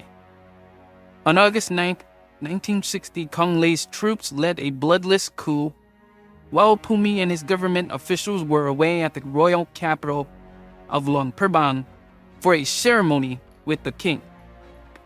Once in firm control over vital facilities in Vientiane, over the radio, Kong Le called for the expulsion of all foreign interferences inside of Laos, especially from the American. Kong Le wanted Laos to follow a neutral policy and invited Savannapuma back into Laos to serve as the neutralist prime minister. The U.S. was not happy about the anti-American rhetoric by Kong Le. General Phu My left Luang Prabang to his stronghold in the south at Savannah Cat. After Kong Le's coup, from neighboring Thailand, Phu My's cousin, Marshal Saran, the dictator of Thailand, initiated a blockade of Laos, depriving Laos and Kong Le's new government of much-needed supplies.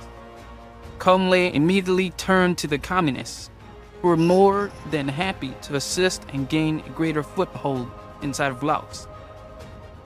The communists went to work, launching a massive airlift from Hanoi, where the effort was an enormous feat, where Soviet officials would later on admit that it was the largest area resupply effort since World War II for the Soviet Union.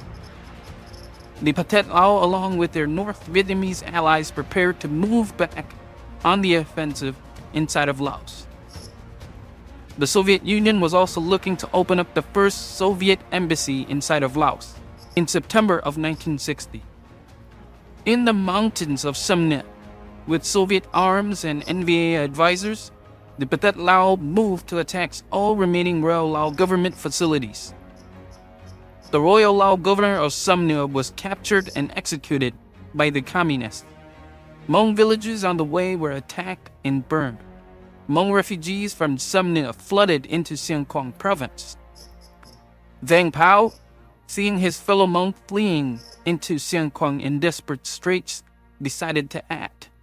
He came up with the idea of reviving the old French, Malo, and Servan Hmong guerrilla army, which was an initiative to create 6 bases to train the Hmong around the Plain of Jars to prepare to fight against the communist advance once it reaches Siêng Khoang province.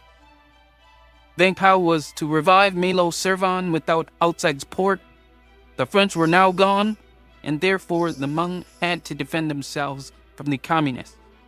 In Vang Pao's attempt to revive Malo Servan, although he was the highest-ranking Hmong military officer, he knew that he lacked the stature as a young man without the ancient pedigree of the Hmong elders. Henceforth, Vang Pao, with his political skill, entreated with those who he knew possessed the cachet. Vang Pao approached Tasseng Duotom Ya and Tasseng Sao Tsiet Tho, both renowned Hmong chieftains at the time, whose connections were bountiful and whose words carried weight with the population. He solicited their help in recruiting the Hmong to revive the old Malo Servan guerrilla army. Tasseng Duotom Ya was originally a wealthy merchant in the 1940s, and he made his wealth in the salt trade. It was said that since the Hmong were historically mountain dwellers, they, as new immigrants to the tropical Laos, lacked the immunity to deal with the mosquito-borne tropical diseases of the Lao lowlands. That is why, for a long time, the Hmong never dared to go down to the lowlands, not even for their much-needed goods, such as salt. Not being an educated people, and still bound to superstition, the isolated Hmong simply blamed the sickness and death of the lowlands to evil spirits and black magic from the lowland Lao and Vietnamese. Instead, the Hmong relied on roving Chinese caravan merchants to provide the goods they desired, such as soap, wares, and salt for their food. For those few Hmong who gambled to enter the trade, many would contract tropical diseases sooner or later and pass away shortly thereafter. Being a merchant trader was dangerous business for the Hmong. However, the pioneering Ncuab wanted to make his mark, and so he went down to the lowlands regardless. He was somehow miraculously successful. It all began when it was said that there were rumors of a great salt mine in Vietnam in the late 1930s. For those that were able to reach it and filled a horse cartload of salt, they would come back a rich man.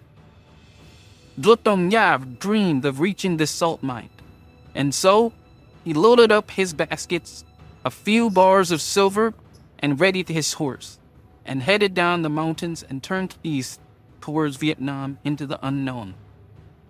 He made it and returned home alive with the highly demanded salt. He traded the goods throughout the various Hmong mountain villages with his own caravan, making tremendous profit and turning him overnight into a wealthy merchant. Nhiavue would become one of the wealthiest and well-known Hmong in Xianquang through his business network. Nhiavue became a Tasseng after he stepped in to pay the taxes that was embezzled by his local Hmong chieftain, sparing the man from execution by the French and being appointed by Touby Lyfoung to the vacant spot. Nhiavue would rule over his new sub-district of Khai fiefdom and be known as a well-respected Hmong chieftain. Vang Pao approached Nhiavue hoping to win him over and use his wide trade network to rally the Hmong from various villages.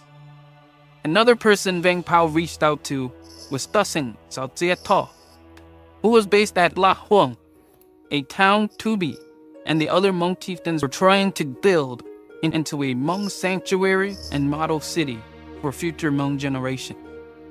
In Lauj, there were foreign NGOs, government facilities, and aid workers who came to teach the Hmong lowland wet rice farming, modern animal husbandry, and other trades.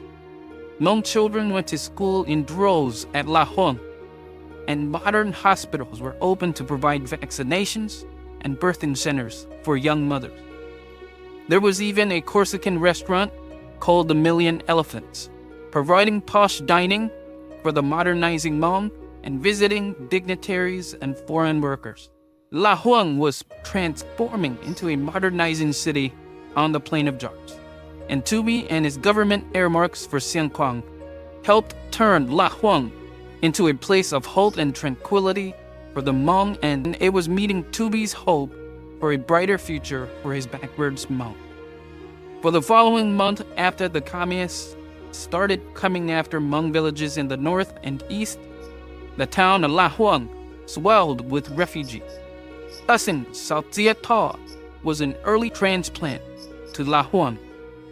He dedicated himself to working closely with Touby and the government to resettle Hmong refugees fleeing from the north.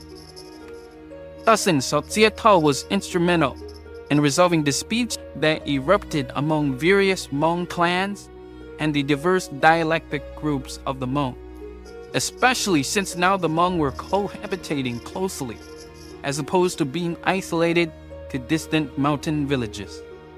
Differences existed within the Hmong, and ugly disagreements spilled over as the refugees and transplants were now being forced to live shoulder to shoulder. For Tasseng Thao's efforts, he was a respected leader known for fairness and kindness among the various Hmong groups. For purposes of Vang Pao's plans, Tasseng Thao also had the attributes of having a large clan. His large Thao clan had great weight within tribal politics. If they joined Vang Pao's plans, it would lend credence and momentum to the Malo Servan plans for recruiting the Hmong around the Plain of Jars. The final individual that Vang Pao needed to convince and to give life and legitimacy to Vang Pao's plans involved recruiting and getting the blessings from Le Roi de Miao, or the King of the Hmong, Touby Lyfoung himself.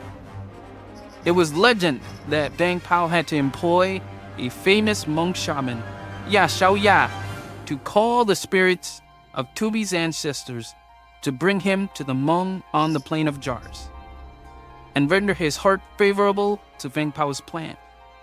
However, for at this time in 1960, Touby was a member of the neutralist Suvarnabhuma's cabinet as both the Minister of Justice and the Minister of Health and Welfare.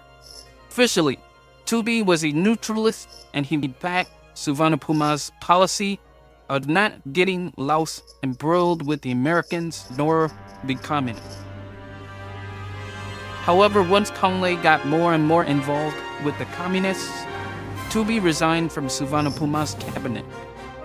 Therefore, the legends of shaman Ya Xiao Ya using spirits to bring Touby back were probably nothing more than rumors.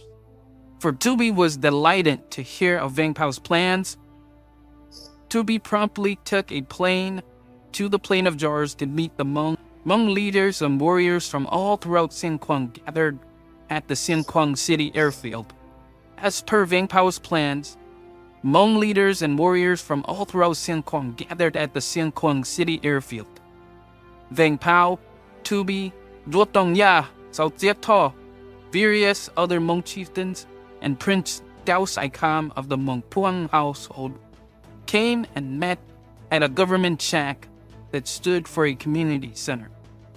Vang Pao, the great orator, stood up in a room filled with the highest Hmong chiefs in the land.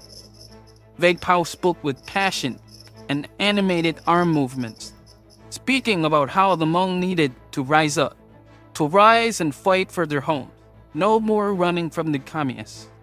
His impassioned speech won over the Hmong chiefs, and they unanimously supported his plans to raise a guerrilla army, along with pledges from various clans to provide intelligence, supplies, and recruits.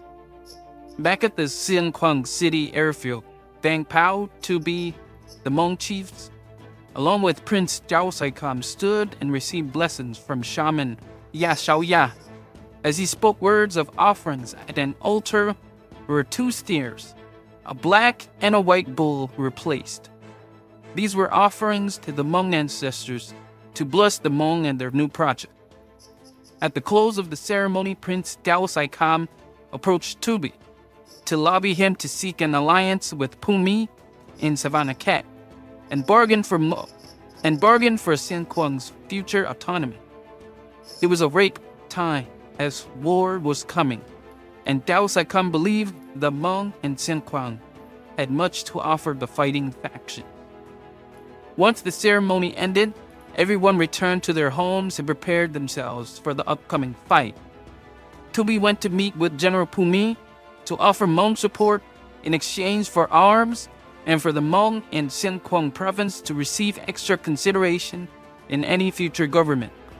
General Pumi was not excited by the idea of an independent Hmong army, as he put it to the Americans that the Hmong were quote-unquote primitive and untrustworthy. Nonetheless, he passed things along to his American advisors. The CIA sent in men via the embassy to meet with Touby in Toulia. The meeting did not go well as the Lyfoung brothers offered Hmong support with too many conditions and too many questions for the Americans, many of which the Americans were uncomfortable with, such as further U.S. involvement in the internal politics of Laos, a situation that was already not going too well, as evidenced by the coup, counter-coups, and the upcoming effort by Pumi to militarily retake Vientiane. After the meeting with the Lyfoung brothers, the CIA also noted that Toulia was particularly troublesome and combative for demanding official U.S. commitment and contingency plans if the Hmong should lose. The CIA office dismissed him as a hothead and potential communist sympathizer, which he was not, Nonetheless, the meeting went nowhere and the matter was dropped. Meanwhile, Vang Pao was more successful in his plans in regaining his infantry battalion's support back under him. With its already existing troubles, as a mixed Lao and Hmong outfit, there was near mutiny, for they also haven't received their soldiers' pay since the August coup in Vientiane. Vang Pao needed to win them over in order to form the nucleus of his future Hmong Malo-Servan guerrilla army. Then, by October, as Vang Pao returned to his unit, he got wind of a neutralist general that was landing at Sien Quang. Vang Pao now decided to act. He collected his fellow Hmong soldiers and they cordoned off the landing strip at Sien Quang City Airport. Upon the landing of the general's plane, Vang Pao and his soldiers, who included men like Li Tupo, Ham To, and To Kai, men with bright futures with Vang Pao. As the neutralist general got out of his plane, Vang Pao and his men took the general into custody. Vang Pao immediately radioed General Pumi and asked for a trade. A neutralist general in exchange for his soldiers' back pay. General Pumi was delighted by the capture of a rival general, and he immediately loaded a plane with weapons, the salaries of Vang Pao's men, and a promised promotion for Vang Pao from major to lieutenant colonel when things in Vientiane were settled. Upon Vang Pao's coup on the plain of jars, it piqued the interest of a CIA officer in Thailand called Colonel Belair, who was busily running a counterinsurgency border police outfit called the Police Aerial Reinforcement Unit, or PARU, along the Thai-Lao border. He had heard from local Hmong Thai tribesmen of a great Hmong soldier in neighboring Laos called Vang Pao, and he wanted to see for himself. At the end of October, the Pathet, Lao, and NVA moved from Siem Neu province in North Vietnam and entered Sien Quang, moving along Colonial Route 6 and Colonial Route 7, taking over the town of Ban Ban at the intersection of the two roads. In nearby Pudu, a Hmong warrior by the name Mo Tzupo took his men and they left for the mountain base of Bom Lo to use it as a defensible staging area against the communists. As discussed with Vang Pao and the Hmong leaders in Sien Quang, the civilians at the Pudu Pusan area instead followed Mo Zongtua's son, Tulu Moa, and made their way to join Vang Pao at La Huang on the Plain of Jars. By November, despite the war and the swelling of refugees fleeing the communists' advances, Touby and Vang Pao still organized the Hmong New Year's at La Huang. As the Hmong celebrated their traditional Hmong New Year's blessings, they were preparing for the showdown. They needed all the guidance from their ancestors. Once December rolled around, General Pumi, along with his American advisors and a contingent of Thai personnel, marched on Kong Lei in Vientiane. The righteous counter-coup against Kong Lei was underway, moving up north from Savannah Cat. And there was bloody fighting in Vientiane as General Pumi's soldiers and armored vehicles moved up upon Kong Lei's troops and their Soviet-supplied weaponry. As agreed in the Lao fashion, General Pumi and his supporters would wear white armbands, and Kong Lei and his supporters would wear red armbands.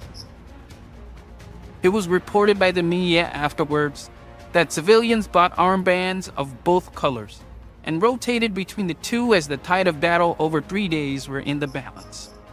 General Pumi with his American and Thai advisors outnumbered Kong Lei's forces. General Pumi took Vientiane finally, as Kong Lei and his forces fled north along Colonial Route 13. Meanwhile, the Pathet, Lao, and the North Vietnamese made their moves on the Plain of Jars. And the Soviets also flew in more supplies from Hanoi to bolster Kong Lei's retreat and the communists advanced from the eastern edge of the Plain of Jars.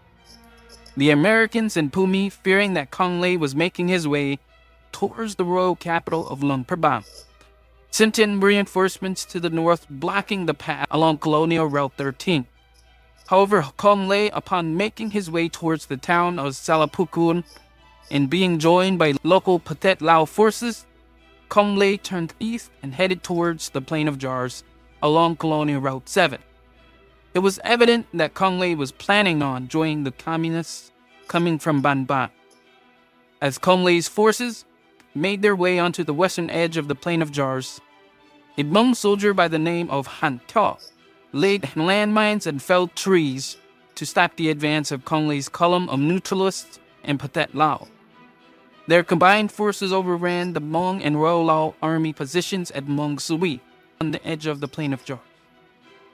The communists moved in from Ban Ban and took over Keng Khai and headed to join Kong Lé. Kong Lé lost no time with his armored units and rushed towards Pong Savat and headed to Siêng Khoang City to catch the Royal Lao army stationed there. As Kong Lé made his way to La Huang, the Hmong in town panicked and fled on foot to Siêng Khoang City. Trying to delay the enemy, Vang Pao headed out to the town of Ncuab, where a bridge crossing on Colonial Route 4 stood. As Vang Pao stood across the bridge as Kong Lé's men pulled up, Vang Pao personally fired mortar rounds upon Kong Lé's merchant column. One of his rounds ended up killing one of Kong Lé's lieutenants. Afterwards, Vang Pao lit the fuses to explosives he had set up on the bridge and blew it up. Vang Pao then radioed a helicopter that took him to meet the military commander of Siêng Khoang in Sumner provinces, which was designated as Military Region 2. By the time Vang Pao arrived in Siêng Khoang City, the Military Region 2 commander, the provincial officials, and the general population were getting ready to flee south towards the town of Tha Vien. When the fleeing column made its way to Tha Vien, Vang Pao turned to make his stand while the Lao Military Region 2 commander and the government officials continued south to the larger town of That Po. Vang Pao looked to provide a line of defense for those fleeing, and he rallied his fellow Hmong to defend Tha Vien from Kong Lé and his communists. As Vang Pao was looking at the northern horizon from Tha Vien, Vang Pao's fate would soon change. On the other side of the Mekong, in neighboring Thailand, the CIA Colonel Belair was watching the chaotic developments inside of Laos. He was preparing to fly to Laos with a Thai Peru colonel. Colonel Belair had an experiment that he wanted to test out, and it would involve Vang Pao and the Hmong. And with that, we will end this third part of our Hmong History series. Until next time, goodbye.